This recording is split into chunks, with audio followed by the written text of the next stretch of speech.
The stars had never seemed so crowded until the day they arrived. Commander Taemin Park stood on the observation deck of the Mars orbital station, watching the massive alien vessel drift closer. It was beautiful in a terrifying way, all smooth curves and glowing blue lights that pulsed like a heartbeat. Behind him, Dr. Hana Kim adjusted her translation device for the 5th time, her hands shaking slightly. "They're here for diplomacy," she said, though her voice carried doubt. The message said diplomacy. Taemin didn't answer. He had read the message too, analyzed every word with the linguistics team. The aliens called themselves the Galactic Coalition. They had found Earth's probe drifting in deep space, followed its origin signature home, and now they wanted to talk. But there was something in the tone of their message, something that made his military instincts scream warnings. The airlock hissed open. 3 figures emerged, and Taemin felt his breath catch. They were humanoid, but wrong in subtle ways. Too tall, too thin, with skin that shimmered like oil on water. The lead alien wore what appeared to be ceremonial armor, covered in symbols that hurt to look at directly. Its eyes were completely black, reflecting the station lights like mirrors. "I am Ambassador Velcros of the Arcathian Empire," the alien said. The translation device rendered its voice as cold and precise. "We speak for the Galactic Coalition, governing body of 847 civilized worlds." Taemin stepped forward and offered the traditional human greeting, extending his hand. The alien looked at it with what might have been amusement, then ignored it completely. "I am Commander Taemin Park, representing the United Earth Defense Force. This is Dr. Hana Kim, our chief scientist and cultural liaison." Velcros made a gesture, and holographic images filled the space between them. Star systems, trade routes, vast space stations that dwarfed anything humanity had built. "This is the Coalition," the ambassador said. "Thousands of years of civilization, hundreds of species living in harmony under our guidance." "Guidance," Hana repeated carefully. "Or control." The alien's expression didn't change, but something flickered in those black eyes. "We bring order to chaos, peace to violence, progress to stagnation." The hologram shifted, showing primitive worlds being transformed, cities rising, technology advancing. "We have watched your species for some time now. You fight among yourselves. You waste resources. You poison your own world. You have barely left your star system." Taemin felt anger rising but kept his voice level. "We're working on our problems. Every species has growing pains." "Growing pains?" Velcro seemed to taste the words. "Yes, this is why we are here. To help you grow. The Coalition offers Earth membership. You will provide resources, accept our laws, allow our guidance. In return, we will share our technology, protect you from external threats, and help you become civilized." The word hung in the air like an insult. Civilized. As if humanity was anything but. Hana spoke up, her scientific curiosity overriding her fear. "And if we refuse?" Another hologram appeared. This one showed a planet from orbit, beautiful green and blue like Earth. Then the image changed. Ships appeared in the sky. Beams of light struck the surface. Cities vanished in explosions that looked like miniature suns. When the bombardment ended, the planet was gray and lifeless. "This was the Torvaldi homeworld," Velcros explained with no emotion in his voice. "They refused our generous offer. They believed they could stand alone. They called us conquerors and fought back." The alien leaned forward. "There are no Torvaldi anymore. Only their world, empty and quiet, a reminder to others." Taemin felt cold spread through his chest. This wasn't diplomacy. This was a threat wrapped in polite words. "You're saying submit or die." "We are saying accept civilization or face the consequences of your choice," Velcros corrected. "We do not wish to destroy Earth. Destruction is wasteful. But we cannot allow chaos to spread through our galaxy. Order must be maintained." For a long moment, Taemin said nothing. He thought about Earth, about the billions of people living their lives, unaware that their future was being decided in this cold station orbiting Mars. He thought about the wars humanity had fought, the mistakes they had made, but also the progress, the art, the music, the love, the determination to be better. "No," he said finally. Velcros tilted his head. "No? Humanity declines your offer," Taemin said clearly. "We will govern ourselves. We will solve our own problems. We will make our own future." The alien was quiet for a moment. Then something that might have been a laugh escaped its translator. "You have kinetic weapons, chemical rockets, Nuclear devices that would barely scratch our shields. Your largest ship could fit inside our smallest transport. You have no defense against plasma weapons, no understanding of quantum entanglement, no protection against orbital bombardment. The ambassador stood. You are children playing with sticks, threatening an army with modern weapons. Hana stepped forward, and Timon saw steel in her eyes that hadn't been there before. We're human, she said simply. We don't kneel. Velcros regarded them both with what might have been pity or contempt. Then you will fall. The Coalition Armada will arrive in 3 of your weeks. Use that time wisely. Evacuate your cities if you wish. Pray to whatever gods you believe in. Write your final messages to loved ones. The alien moved toward the airlock. 847 worlds have learned this lesson. Earth will be 848. When they were gone, Taemin and Hana stood in silence. Finally she spoke. What do we do? Taemin looked out at Earth, hanging beautiful and blue in the darkness. We prepare, we fight. We show them that humans might be primitive, but we're not helpless. He turned to her. Get me every scientist, every engineer, every soldier who's willing to think outside the box. We have 3 weeks to do the impossible. And what's that? Survive, Taemin said. And make them regret underestimating us. The next 3 weeks were chaos. Every nation on Earth united for the first time in human history. Admiral Jaewon Choi took command of the defense forces, pulling together resources from every military on the planet. If the aliens expected panic, they would be disappointed. Humanity didn't panic. Humanity worked. When the Coalition Armada finally appeared in Earth's orbit, 200 warships strong and gleaming with confidence, they found a planet ready for war. The aliens thought they knew what to expect from primitive humans with their simple weapons. They were wrong, and they were about to learn a hard lesson about underestimating the savages from Earth. Fleet Commander Zalthos stood on the bridge of his flagship, looking down at the small blue planet with satisfaction. 200 warships surrounded Earth like a noose, their weapons charged and ready. This would be quick. Humans were barely spacefaring, still using primitive rockets and kinetic weapons. His shields could withstand their nuclear arsenal without effort. Within a day, maybe 2, Earth would surrender and join the other conquered worlds. Target the military installation in the Pacific Ocean, he ordered. Demonstration strike only. Let them see our power. The weapons officer nodded and began the targeting sequence. Zalthos had done this hundreds of times before. You showed overwhelming force, destroyed something important but not vital, and watched the species crumble. Fear was the Coalition's greatest weapon. But 40,000 kilometers away, Admiral Jaewon Choi was smiling.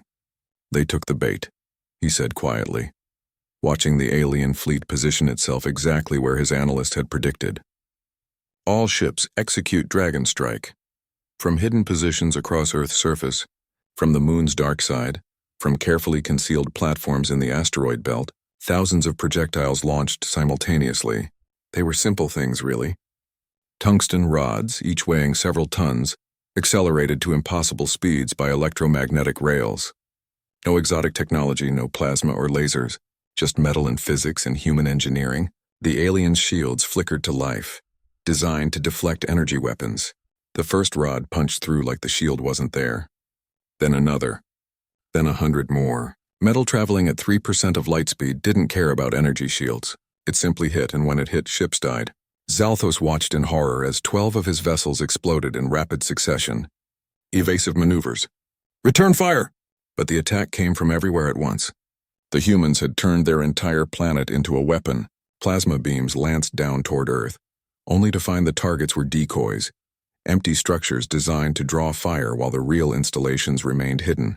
Ground forces, begin landing operations, Zalthos commanded, fury replacing his earlier confidence. If he couldn't win from orbit, he would take the planet by force. Show these primitives what it means to resist the Coalition.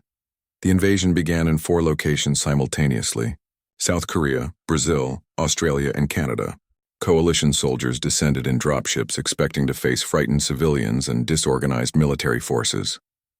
Instead, they walked into carefully prepared hell.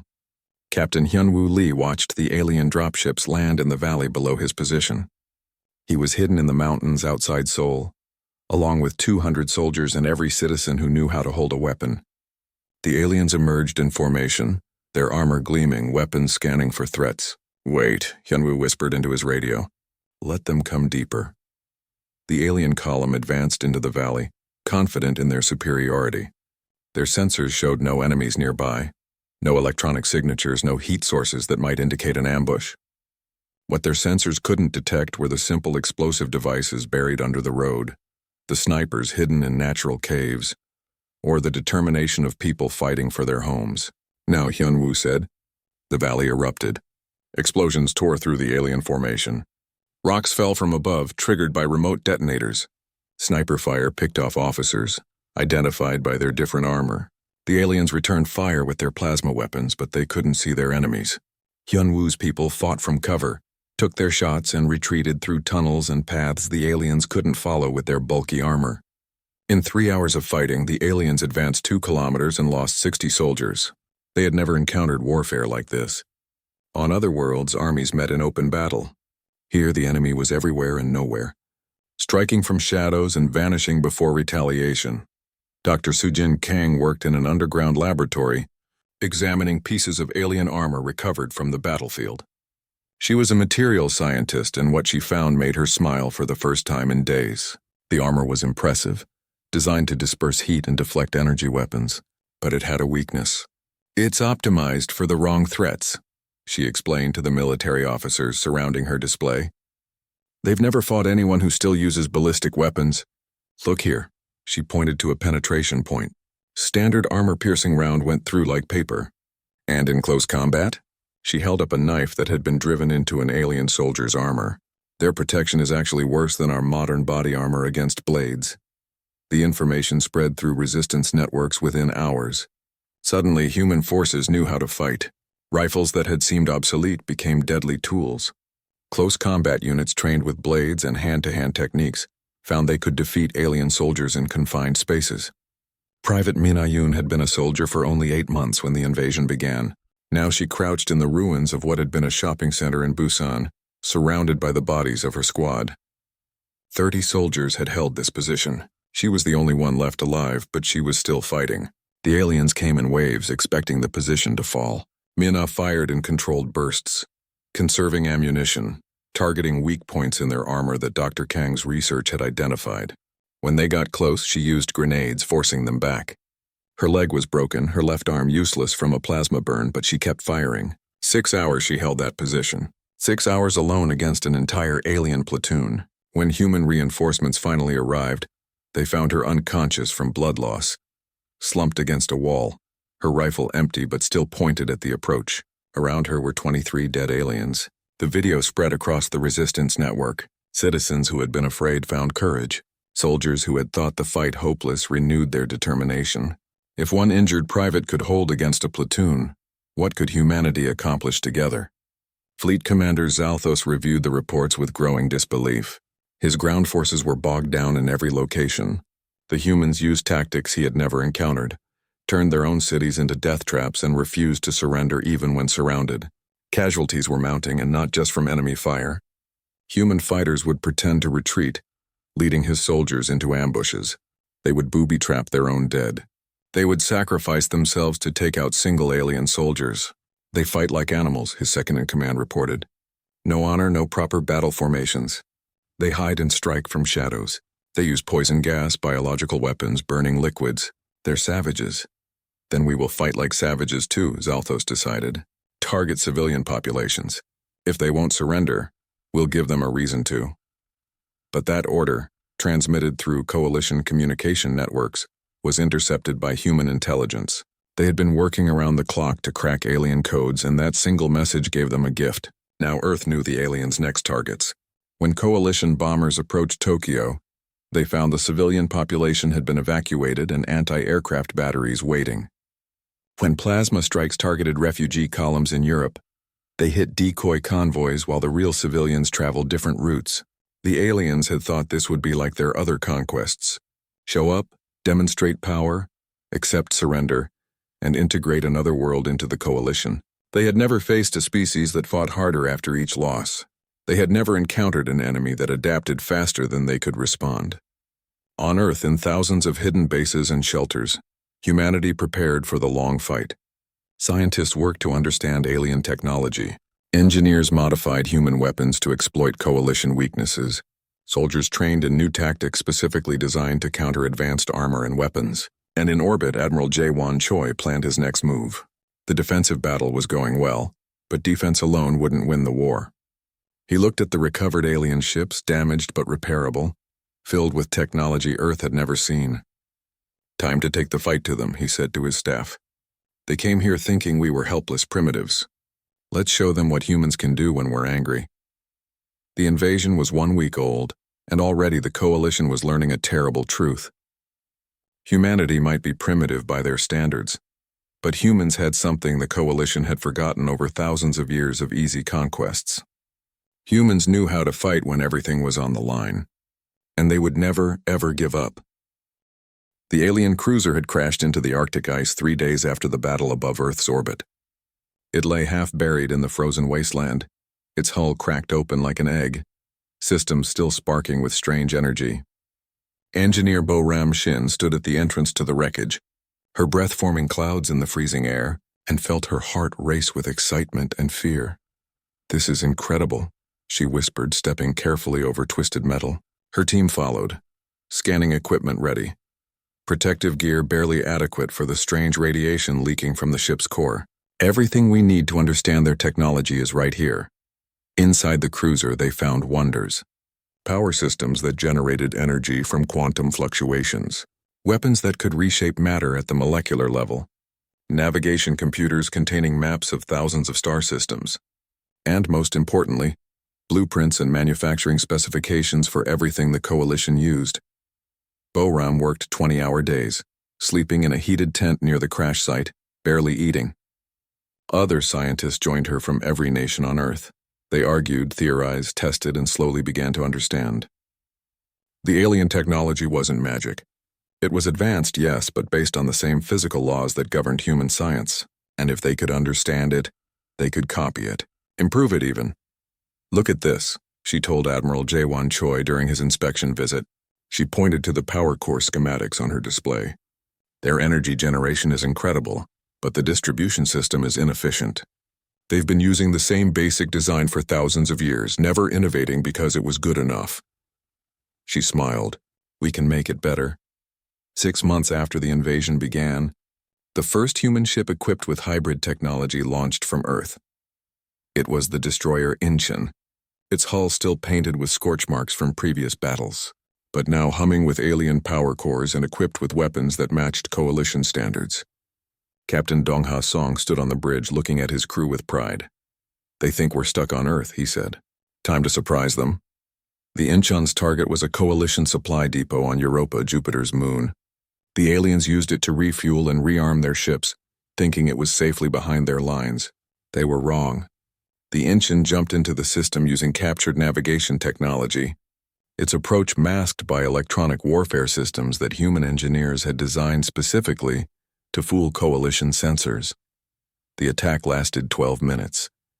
Dong-ha's ship struck fast and hard, destroying fuel tanks and ammunition storage, then jumped away before reinforcements could arrive. It wasn't a decisive victory, but it sent a message. Humanity could fight back anywhere, anytime. Space was no longer the coalition's exclusive domain. But the bigger surprise came from inside the coalition itself. Ambassador Kira then of the Velasi Collective watched the reports from Earth with growing hope. Her species had been conquered by the coalition 80 years ago. Since then, the Velasi had served as soldiers and workers, always under Arcathian control, always dreaming of freedom but never having the courage to reach for it. Then the humans said no, and kept fighting, and refused to break. Kira then made a decision that would change everything. She secretly contacted Earth's government, routing her message through channels the coalition couldn't monitor. The message was simple: "We want to help. Many of us are prisoners like you." President Wu Jin-nam read the message 3 times before believing it. They had assumed the coalition was unified, that every species supported the conquest. Learning that many were forced into service changed everything. He authorized a response, and within weeks, secret communications were flowing between Earth and dissidents throughout the coalition fleet. The information they provided was invaluable. Fleet positions, supply routes, internal conflicts between different alien species, weaknesses in coalition security. But more importantly, Earth learned they weren't fighting alone. Hundreds of conquered species wanted freedom. They just needed someone to show them it was possible. Earth's propaganda war began in earnest. They broadcast messages to coalition ships, not threats, but offers. We're fighting for our freedom. If you want yours, join us. We don't want to conquer you. We want to be free together. Fleet Commander Zalthos tried to jam the broadcasts, but human engineers had learned from captured technology. The messages got through. And soldiers from species that had been conquered decades ago began to question why they were fighting. Why were they helping the Arcathians enslave another world? What gave the coalition the right to rule everyone? The first defection happened 3 months into the war. A Velocity cruiser, crewed by 300 soldiers tired of serving masters, broke formation and surrendered to human forces. They brought their ship, their weapons, and their knowledge of coalition operations. More importantly, they brought hope. Kira then herself arrived on Earth 2 weeks later, her small diplomatic vessel landing in Geneva. When she stepped out and saw the blue sky, felt real wind on her face instead of recycled air, she wept. We had forgotten what freedom felt like, she told the human representatives. You reminded us. You showed us that saying no is possible. Within months, 2 entire species had defected from the coalition. The Velocity and the Tormen brought 23 ships and thousands of soldiers who were tired of being slaves. They weren't as fierce as humans, didn't fight with the same desperate determination, but they were willing to try. And human soldiers, who had been fighting alone against impossible odds, welcomed them as brothers and sisters. The coalition was fracturing. Zalthos knew it, felt his control slipping as more and more of his forces questioned their orders. He responded with brutality, executing deserters publicly, broadcasting the deaths to his entire fleet as a warning. It didn't work. Fear could control people for a while, but it couldn't match the hope that Earth was offering. In an underground bunker beneath Seoul, Admiral Jaewon Choi studied maps of coalition space with new intelligence from defectors. Supply routes, fleet positions, communication networks all laid out before him. Earth had been playing defense for months, fighting desperately to survive. But they had survived. They had adapted. They had learned. And now they had allies. We can't just defend forever, he said to his staff. We need to hit them where it hurts. End this war before they bring more ships, more soldiers. He pointed to a location deep in coalition space, a massive structure that defector intelligence identified as Central Command. Here, this is where their leadership operates. This is where they coordinate 800 conquered worlds. Captain Hyun-Woo Lee, called back from the mountains where he had been fighting guerrilla warfare, looked at the distance and shook his head. That's 40 light years away. Even with captured technology, it would take weeks to get there, and we'd have to fight through their entire fleet. Yes, Admiral Jaewon admitted. It's probably suicide. I'll go, Hyun-Woo said immediately. Around the table, other officers nodded.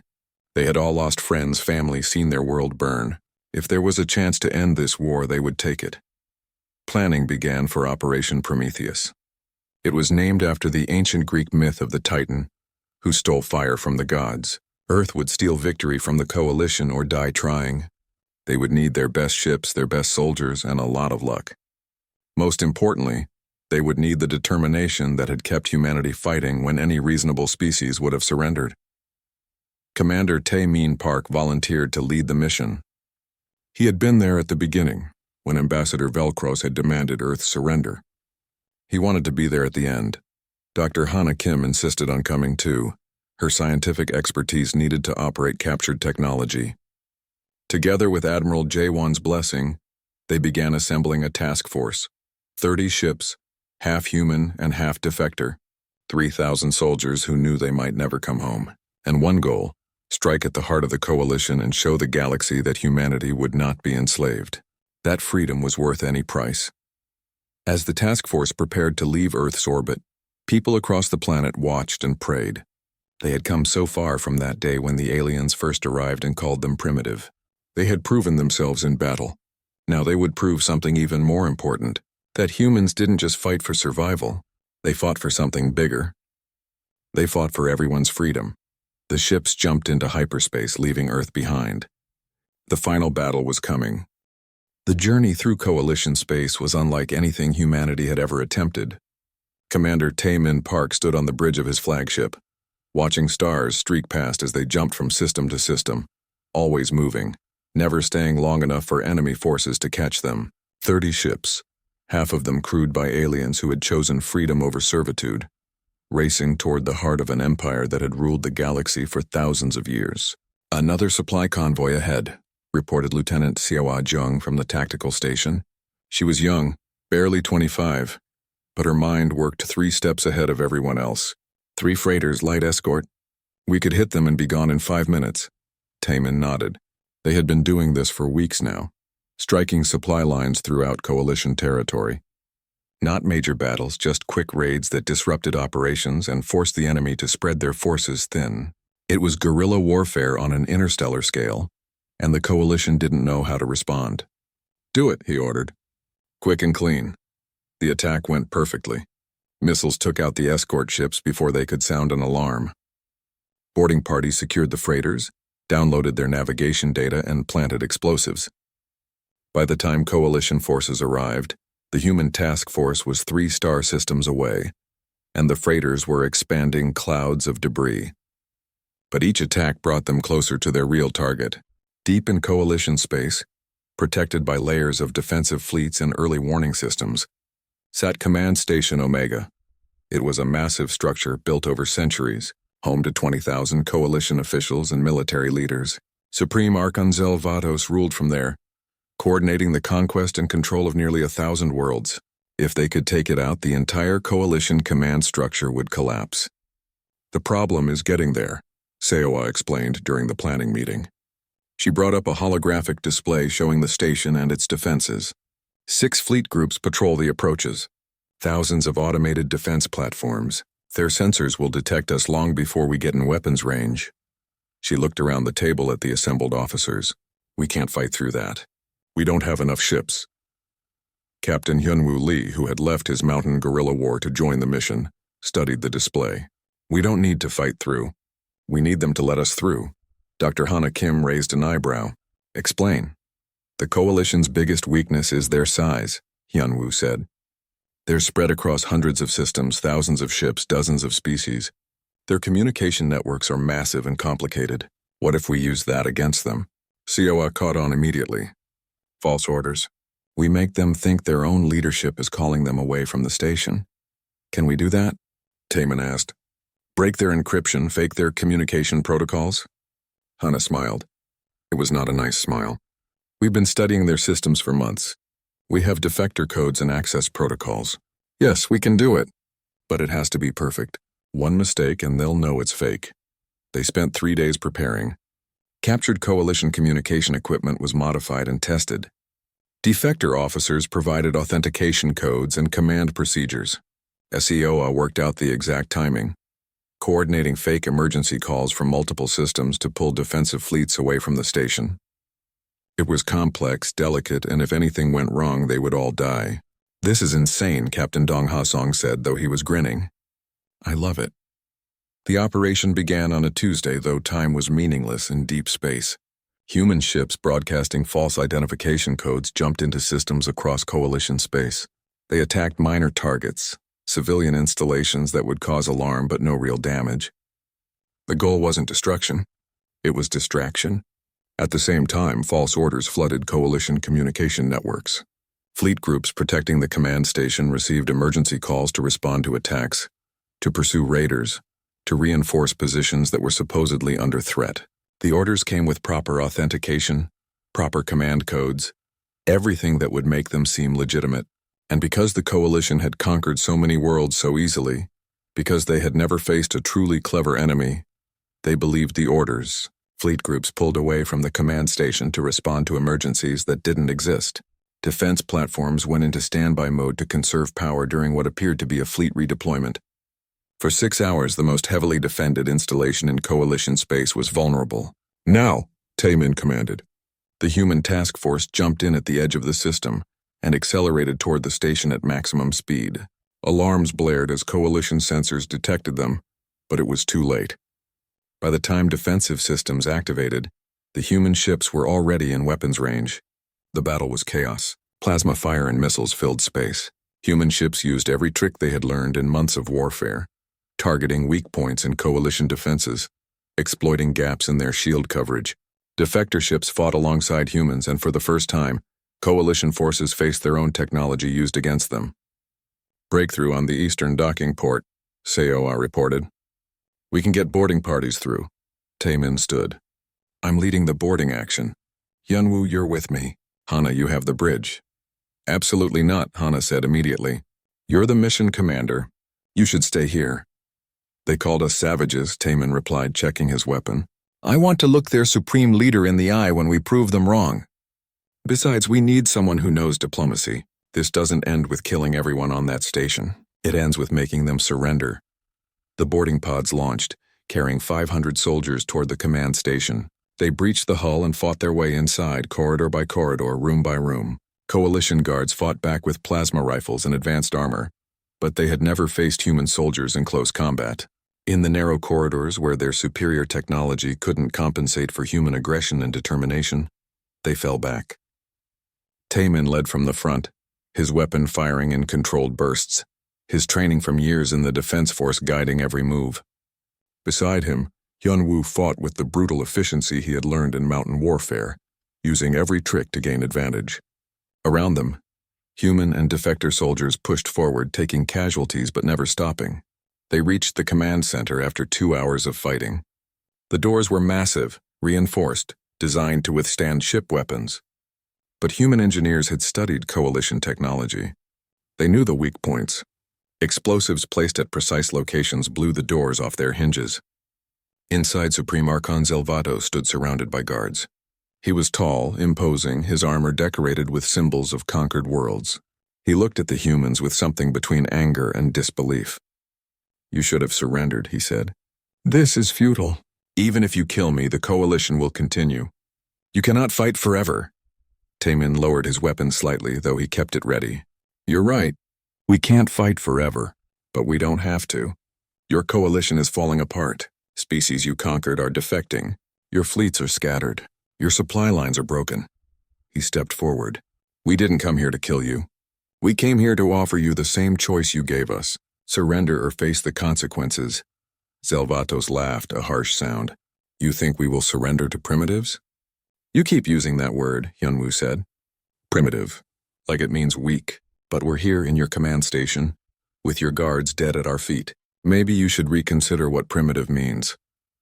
For a long moment, the Archon stared at them. Then something changed in his expression. Fear, Taemin realized.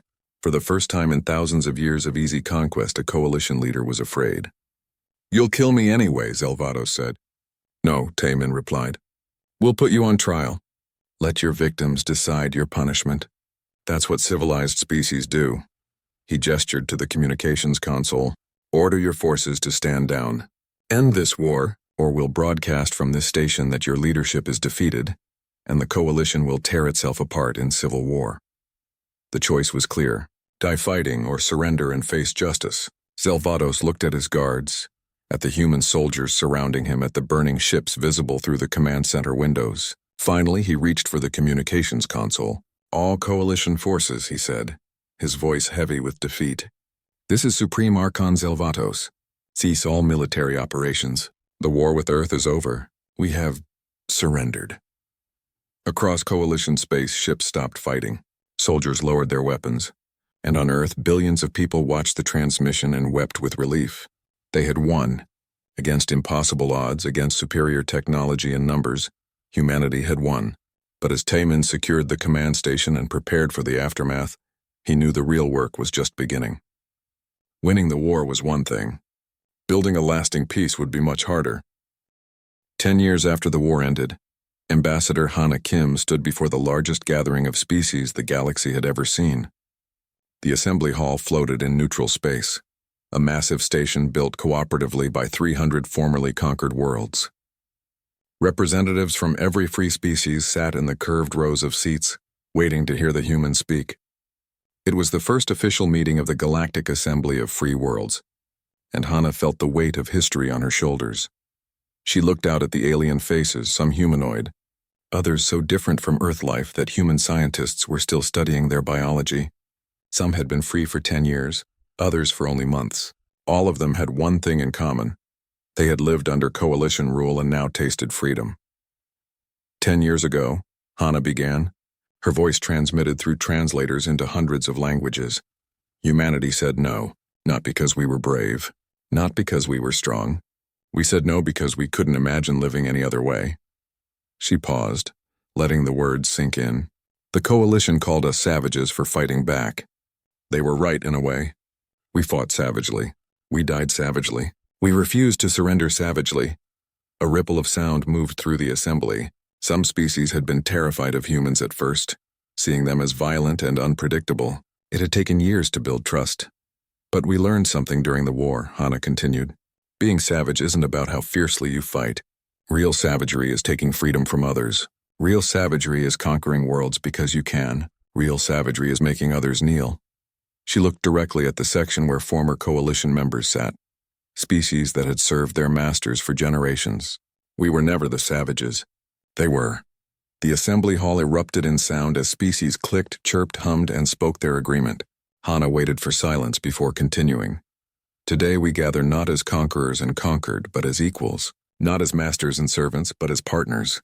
We're here to build something the galaxy has never seen. A true alliance of free peoples, where every voice matters and every world governs itself. In the observation gallery above, Commander Taemin Park watched with pride.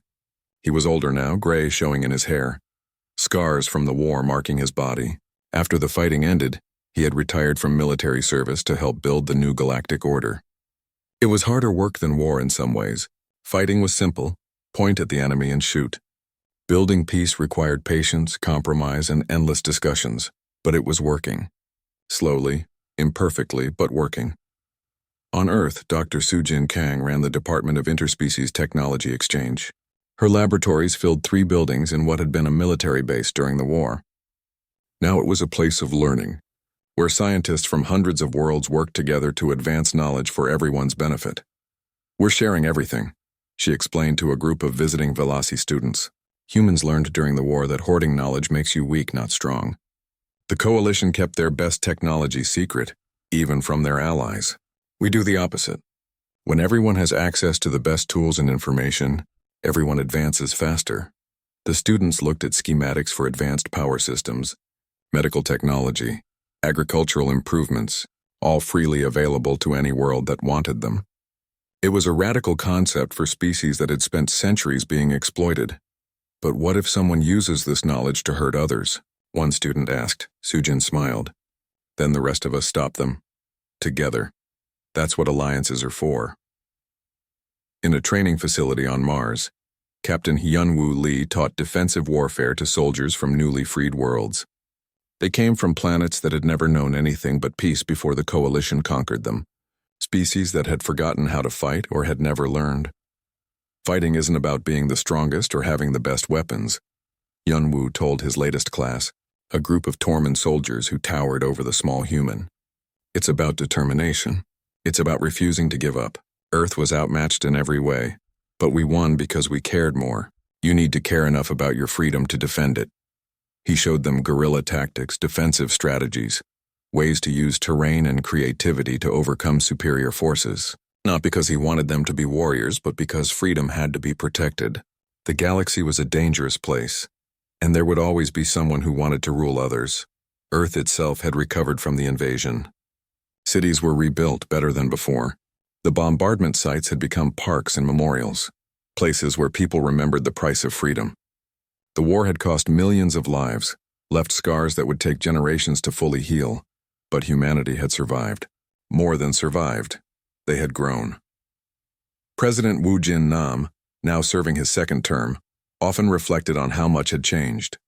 Earth had gone from an isolated world, fighting among themselves, to the center of a galactic movement for freedom. It wasn't a position they had sought, but one they couldn't avoid. Other species looked to us for leadership, he told his cabinet during a meeting. Not because we're superior, but because we showed them that saying no to tyranny is possible. We have a responsibility to live up to that example. But not everyone was happy with the new order. In a high-security prison on a remote moon, former Supreme Archon Zelvato sat in his cell and watched broadcasts from the assembly. His trial had lasted 3 years, with testimony from thousands of victims across hundreds of worlds. The crimes of the coalition had been laid bare. genocide, slavery, cultural destruction, theft on a galactic scale. He had been found guilty of everything. Now he would spend the rest of his long life imprisoned, watching the empire he had ruled crumble into something new, something better, though he would never admit it. They'll fail, he muttered to himself. Freedom is chaos. Eventually someone will rise to restore order. The strong always rule the weak. It's the natural way. But in the assembly hall, Hanakim was proving him wrong. The representatives voted on their first major legislation, a mutual defense treaty where any attack on one member world would be treated as an attack on all. It passed unanimously. Then they voted on trade agreements, scientific cooperation programs, cultural exchange initiatives. Every vote was democratic, every voice equal. It was messy and slow and sometimes frustrating. But it was the opposite of savagery. Ambassador Kirathan of the Velasi Collective, who had been the first to defect to Earth's side, approached Hana after the session. "My people want to thank yours," she said. "For 80 years we lived as slaves, telling ourselves there was no other way. You showed us we were wrong." Hana shook her head. "We didn't free you. You freed yourselves. We just showed you it was possible." "That was enough," Kira then replied. "Sometimes all people need is an example to follow." Earth provided that example. Back on Earth, in a small apartment in Seoul, Private Min Ayun lived quietly. She had become famous after the war, the symbol of human determination, but she didn't like the attention. She had just done what needed to be done, held her position because someone had to. Now she worked as a teacher, educating children about the war and the importance of standing up for what's right. "Were you scared?" a student asked her during one class. "Terrified," Minna admitted. "Every second. But being brave isn't about not being afraid. It's about doing what needs to be done even when you're afraid." Engineer Boram Shin had moved to the Joint Human-Alien Research Station orbiting Neptune. She worked with scientists from 20 different species, designing ships and systems that combined the best of everyone's technology. The hybrid vessels they created were more advanced than anything the Coalition had built in thousands of years. "Innovation requires new ideas," she often said. The Coalition stagnated because they thought they knew everything. We're advancing because we're willing to learn from each other. As Hana's speech in the assembly hall concluded, she looked out at the representatives one last time. "The Coalition called humanity savage when we refused to submit. They were right, but not in the way they thought. We're savage in our love of freedom, savage in our protection of the weak, savage in our refusal to kneel to tyrants," she smiled. "And the galaxy is better for it." The assembly erupted in approval, sounds of agreement from hundreds of species filling the hall. Commander Taman Park watched from above and felt something he hadn't felt since the war ended. Hope. Not just for Earth, but for everyone. The war had been terrible. The cost had been high. But humanity had given the galaxy something precious. Proof that freedom was worth fighting for, that tyranny could be defeated, that even the smallest and weakest could stand against the strong if they had courage. Earth had been called savage. They had proven it true in the best way possible. And now, 10 years later, freedom was spreading across the stars like a wildfire, burning away the last remnants of the old empire and making room for something new to grow. The Coalition had ruled through fear for thousands of years.